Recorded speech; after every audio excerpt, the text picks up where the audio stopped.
executive of Robinhood. Robinhood is actually a... Just go on. I'll go through this quickly. Don't worry. This is important. It's actually a couple of companies.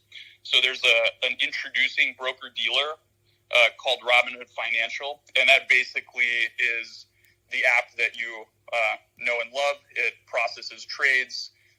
You're a customer of Robinhood Financial. Then there's a clearing broker-dealer, Robinhood Securities, that clears and settles the trades. And then we have Robinhood Crypto, which is our crypto business, all of these are kind of different entities that are differently operated. So basically Wednesday of last week, we just had, unprecedented volume, unprecedented load on the system. A lot of these, so-called meme stocks were, going viral on social media, and people were joining Robinhood, and there was a lot of net buy activity on them, as you guys all know. And Robinhood at this time, I think, was number one on the iOS App Store, and pretty close, if not number one, on Google Play as well. So just unprecedented activity. And so Thursday morning, right?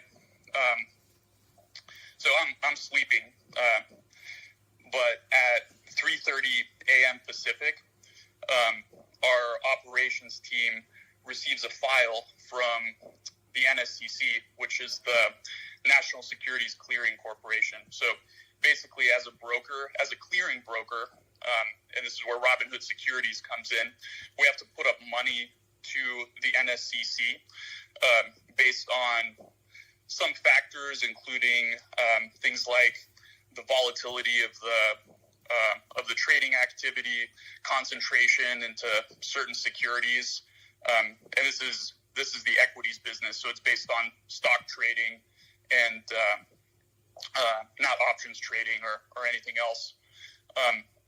So they gave us a file with the deposit, and the request was around $3 billion, which is, about an order of magnitude more than what it typically is, right? So, no. Why was that so high? Like, this seems like it sounds like this is an unprecedented increase in demand for capital. What formula did they use to calculate that? Well, and just to give context, Robinhood up until that point has raised, a little bit, around $2 billion in total venture capital up until now. So it's a big number. Like $3 billion is a large number, right? So basically, the details are, we don't have the full details. It's a little bit of an opaque formula, but there's a component called the VAR of it, which is value at risk, and that's based on kind of some fairly quantitative things, although it's not fully transparent. So there are ways to reverse engineer it, but it's not kind of publicly shared. And then there's a special component, which is discretionary. So that kind of acts as a multiplier, and basically discretionary meaning like it's just their opinion. Yeah, it's a little bit. I mean, I'm sure there's definitely more than just their opinion, but basically, well, I mean, I guess like it's based on growth. What everyone wants to know is like, did something maybe shady go down here? It's like, it seems weird that you'd get a sudden $10 billion demand. $3 billion in the morning. Sorry, how much? Yeah, it was $3 billion US dollars. $3 billion. Okay, so $3 billion around. Just suddenly out of nowhere.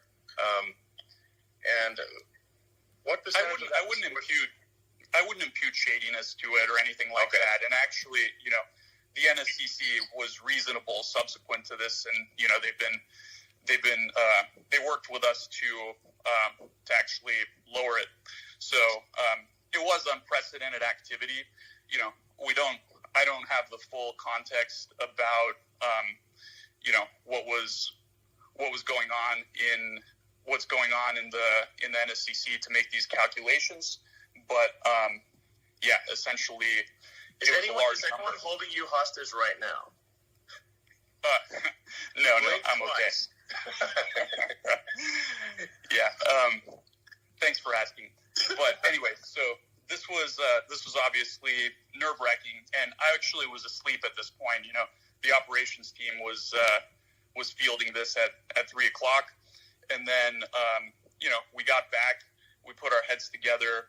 Our chief operating officer basically said, look, let's call up the higher-ups at the NSCC and kind of figure out what's going on. Maybe there's some way we can work with them. And basically there was another call, and they lowered it to something like $1.4 billion from 3. Okay. So, we were making some progress, right? And then, but it's still a high number.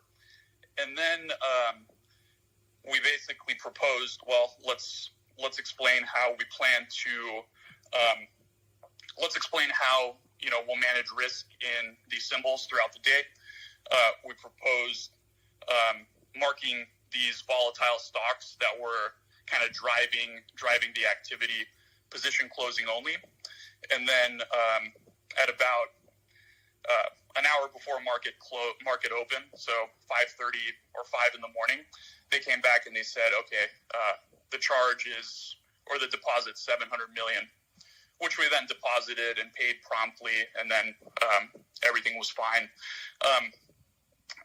So that essentially explains why we had to mark these symbols position closing only, and also why we knew this was a bad outcome for customers. Part of what's been really difficult is Robinhood stands for democratizing access to stocks, and we want to give people the access. So that's been very, very challenging. But we had no choice in this case. We had to conform to our regulatory capital requirements, and so the team did what they could to make sure we were available for customers. Who controls this organization, this clearinghouse?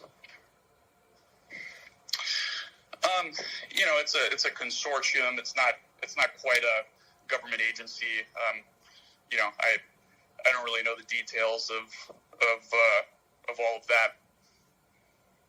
Okay. But and to be fair, like we were I think there was legitimate sort of turmoil in the markets. Like, these are unprecedented events with these meme stocks, and there was a lot of activity. So there probably is some amount of extra risk in the system that warrants higher requirements. So it's not entirely unreasonable.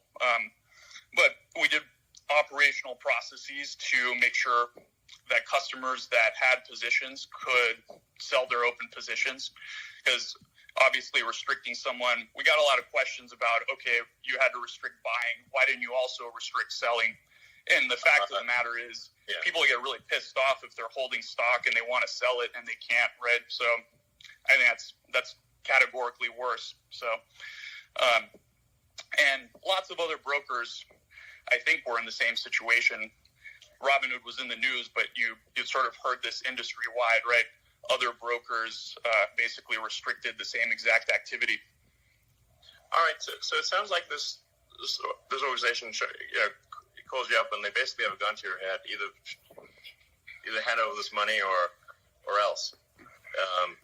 And so, because I mean, like, basically what people are wondering is, like, did you sell your clients down the river, or do you have no choice? And if you had no choice, that's understandable. But then, we got to find out why you had no choice, and who are these people that are saying you have no choice? Yeah, I think that's fair. We have to comply with these requirements. Financial institutions have requirements.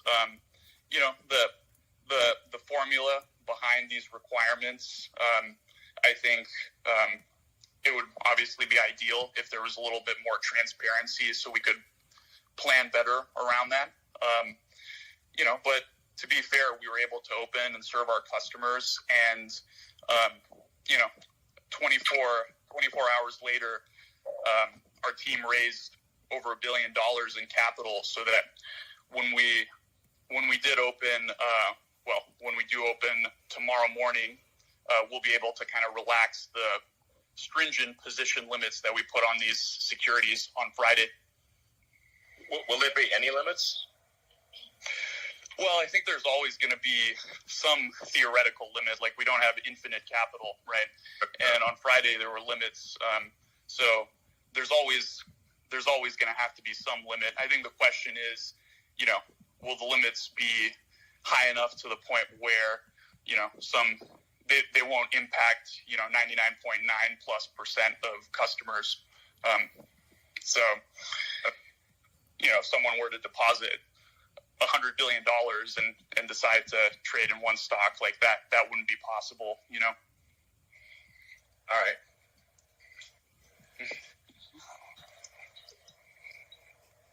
All right. Well, I guess people really just want to know, if you had no choice, then you had no choice. It's a gun-to-head situation. And, then that's understandable. But then whoever put that gun to your head should, be willing to answer to the public. Yeah, listen, and, I know there's processes. This is unprecedented times. And to be fair to those guys, they've been reasonable. So, I think the one thing that is maybe not clear to people is Robin is a participant in the financial system, so we have to work with all of these counterparties. So we do get a lot of questions about, why do you work with market makers? Why do you work with clearing houses? Vertically integrating and getting, it's hard enough to build introducing a clearing broker-dealer. Not too many people have done that. But the financial system that allows customers to trade shares is sort of a complex web of multiple parties, and it's hard to. I think everyone says, it could be better, it could be improved. It's just the necessity of trading equities in the U.S. that you have to do all these things. To what degree are you beholden to Citadel? Basically, if Citadel's unhappy, then then what happens? Yeah, so that there was a rumor that Citadel or other market makers kind of pressured us into doing this, and that's just false, right? Market makers execute our trades. They execute trades of every broker dealer. This was a clearinghouse. This was a clearinghouse decision, and it was just based on the capital requirements. So, from our perspective, Citadel and other market makers weren't involved in that. But wouldn't they have a strong say in who got put in charge of that organization, since it's an industry consortium, not a government consortium, or not a government regulatory agency? I don't have any reason to believe that. I think that's just then you're getting into kind of the conspiracy theories a little bit. So I just have no reason to believe that that's the case, Okay. All right. Well, I guess we'll see what happens with future actions. Hopefully that's insightful or at least a little bit entertaining. Are you not entertained? Yeah. Okay. Well, I don't know what to say. First of all, Vlad, thank you so much for jumping on. I know it's pretty late, and thank you so much. I deeply appreciate it, and I'm sure everyone in the audience here and watching elsewhere deeply appreciate it. So thank you so much. Really appreciate this. I'm